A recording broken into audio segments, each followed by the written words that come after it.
good morning po. Nandito po na tayo sa tabing kalsada. Galing ako sa may Shell station sa may northbound expressway. Kasi may nabalita ako doon na masarap na buko pie. And alam niyo naman dito sa Laguna, isa sa pinakasikat na pagkain ay na pastry sa buko pie, especially sa bandang Los Baños. So gusto ko lang i-compare yung lasa ng mga buko pie sa Los Baños dito sa nabili kong buko pie. Actually medyo pricey itong buko pie na to. 80 pesos yung isang slice. Nasa high end siya na presyo, pero ang gusto ko lang malaman kung worth it ba yung 80 pesos sa ganitong klaseng buko pie. Dalawang klaseng buko pie yung binili ko. Isa yung ube makapuno pie at saka isang classic na buko pie. Ang pangalan nito ay Chef P. Yan, Chef P na premium buko pie. 80 pesos po itong isang ganito. Yan po, si Chef P. Nabili po ito sa may Shell northbound SLEX. Yan po. Ito po. Yan. Titikman po natin siya kung kaparehas po siya ng mga buko pie sa bandang Los Baños o yung mga sikat na buko pie dito sa Laguna.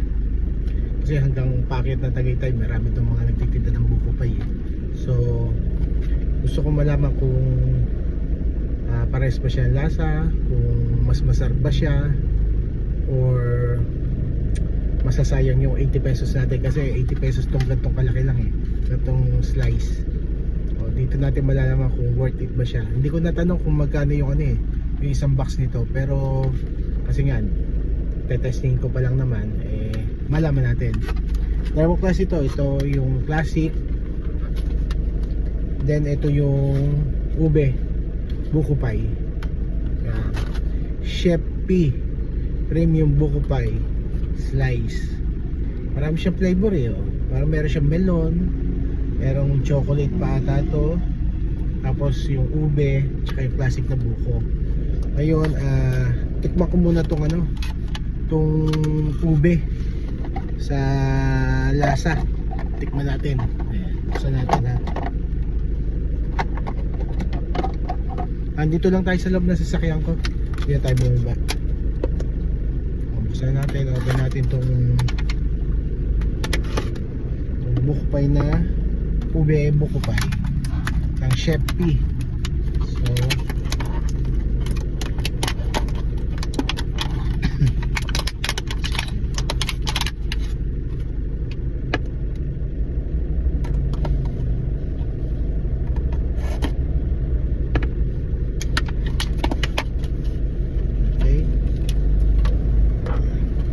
siyang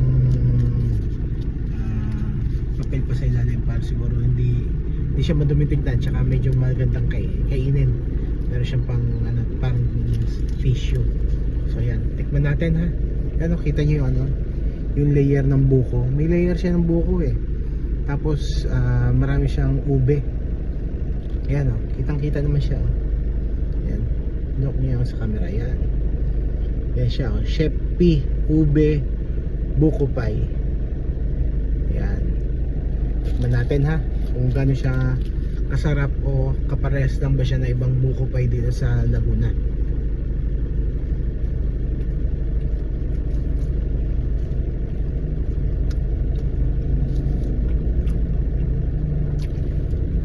Lasa mo yung ube. Yung ube hilaya. Lasa mo. Tapos nandun yung buko na medyo chewy na gusto ko, yung medyo may kagat. Kasi meron kasing buko na sobrang lambot. Ako gusto ko yung medyo may makakagat mo talaga yung buko. Masarap siya. Sa 80 pesos, sa iba medyo pricey. Pero sa akin, tama lang kasi bibili ka ng mura, hindi mo may enjoy. Ito may enjoy mo to kasi masarap ang lasa niya. Yung tamis niya, hindi siya ganong sobrang tamis, tamang tama lang. Tapos yung kanyang crust Hindi naman siya ganun katigas. Actually malambot nga siya eh. Hindi naman siya chewy. Okay lang siya, masarap. Masarap yung karas niya. Kasi yung nabibili mo sa ibang nagtitinda ng buko pie, nadudurog, matigas yung ilalim. Ito hindi, malambot. Tapos manipis lang. Manipis lang. Kaya mas more yung laman niya, makapal yung laman niya kaysa doon sa tinapay niya. Yung ibabaw, ito medyo flaky. Masarap din naman. Masarap, hindi siya yung katulad na iba. Yung sa iba kasi, yung ganito, kalmitan to, hindi ko to kinakain eh. Kasi natitigasan ako, saka hindi ko gusto lasa. Kahit doon sa mga buko pie dito sa Laguna, hindi ko talaga to kinakain. Pero ito, mukhang makakain ko kasi malambot siya eh. Masarap siya sa pagkagat.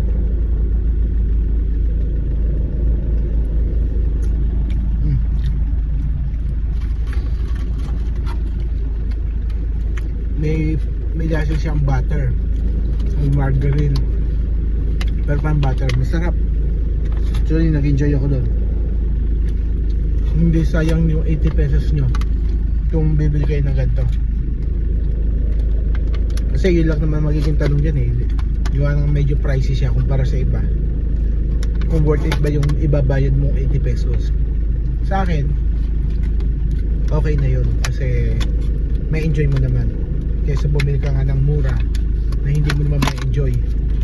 So eto, dito na tayo sa sa classic na buko pie. So eto, kunin natin. Yan po Sheppy. Sheppy ang pangalan ng buko pie na to. Yung katulad nito, makita nyo yung layering ng niya, ng buko pie niya, tsaka nung parang ko kung anong sauce yan. Ayan. Yung laki niya okay lang, katulad ng mga pangkaraniwang slice ng parang egg pie na slice. Ayan. Pero maganda yung layering niya, marami siyang buko. Kasi yung ibang buko pie hindi siya talaga buko dahil halos walang buko, puro sabaw lang. Ito hindi, marami siya Ayan ang dami dami buko. Tikman natin kung ano lasa kung siya matamis o hindi, kasi yung ube buko pie hindi matamis, sakto-sakto lang. So yung mga taong nagda-diet or bawal ng sugar, pwede yun, hindi naman siya ganun katamis. Tikman natin to, classic na buko pie ng Sheppy.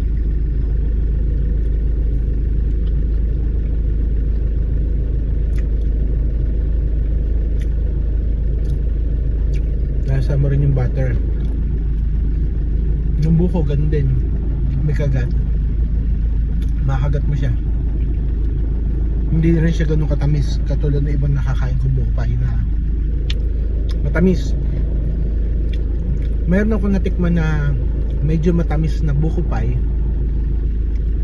na nag-enjoy din ako sa Iloilo, sa Oton, sa Tarapiche. Alam ko Tarapiche yun Barangay Atay Tarapiche, pero sa Oton, Iloilo, nung pumunta ako dati sa Iloilo, sinama kami ng kaibigan namin doon sa isang bahay lang siya sa Tarapiche, no, doon nagluluto ng buko pie. Nakakabenta raw yan 100 boxes ng buko pie. Bumili ako, nag-enjoy din ako doon sa buko pie na yun. Medyo mura pa noon, 2019 pa kasi noon bago mag-pandemic. Masarap yung buko pie nila doon. Ito masarap din sa ibang way naman. Medyo pricey to kumpara doon, pero sabi ko nga sa inyo, ang tanong lang naman dyan kung mag-enjoy kayo, kung worth it para sa inyo. Sa akin yung 80 pesos nito na isang slice, worth it to, hindi to sayang. Ito ay mabibili sa may pwesto doon sa may Shell sa northbound. Pag pumasok kayo doon, magkakatabi na yung mga restaurant doon. Meron doon isang pwesto na nagtitinda siya ng mga buko pie at saka mga puto. Makalagpas lang yun ng Plaza exit pag galing kang Kalamba or galing ka ng Santa Rosa. Punta ka ng, pagkalagpas mo naman Plaza, makikita mo na yung Shell gasoline station doon, Shell northbound. Doon mahanap mo na to, nagtitinda sila ng slice dito, Sheppy buko pie. Hindi po ito pwede advertisement ng Shopee ha. Kaya sabi ko lang po masarap. Sa isang araw po, pupunta ako sa Los Baños, bibili ako ng mga buko pie doon. I-ano natin ulit, i-vlog natin. Ikukumpara natin siya dito. Maring iba-iba yung sarap nila eh. Nasa sa inyo, nasa panlasa nyo kung ano yung mas pabor para sa inyo. Sa akin okay to kasi hindi siya ganun katamis. Hindi siya talagang ganun katamis. Tsaka gusto ko yung lasa niya. Meron din siyang lasang butter katulad din nung ube, na lasang ube rin naman talaga na may buko. Ito original na buko pie, masarap. Sa kagat pa tayo.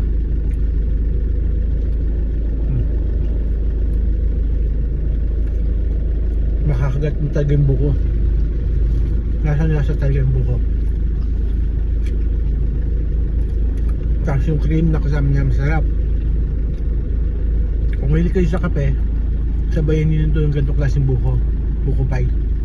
Mag-enjoy kayo. Kasi nga, hindi siya ganun katamis. Plus, yung kape nyo, magiging balance sila. Yan. Ito po siya. Classic. Kunin ko lang ha. Pagtabihin natin.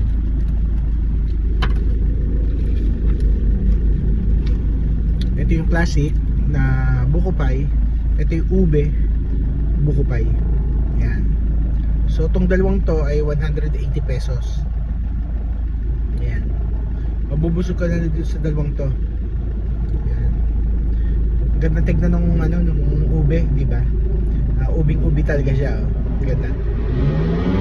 Ngayon, kung tatanungin nyo kung alin ng... Sorry mga ganyan, nasa tabi kalsada tayo eh. Ngayon, kung tatanungin nyo ako kung alin mas masarap dito sa dalawa, may mahilig ako sa ube. Kaya, himbis na ito lang ang bilhin ko kanina, nung nakita ko na may ube, bumili ako na may ube. So, para maging fair tayo, pagpunta natin ng Los Baños next week, hahanap din tayo ng ube buko pie para may compare din natin to. Syempre bibili rin tayo ng classic na buko pie. Marami doon, maraming masasarap na buko pie sa bandang Los Baños. So may kukumpara natin siya. Sa ngayon, papipiliin ako sa dalawa. Mas gusto ko to kasi gawa ng ube. Mahilig nga ako sa ube ulit. So isa ulit kagat kasi masarap talaga to eh.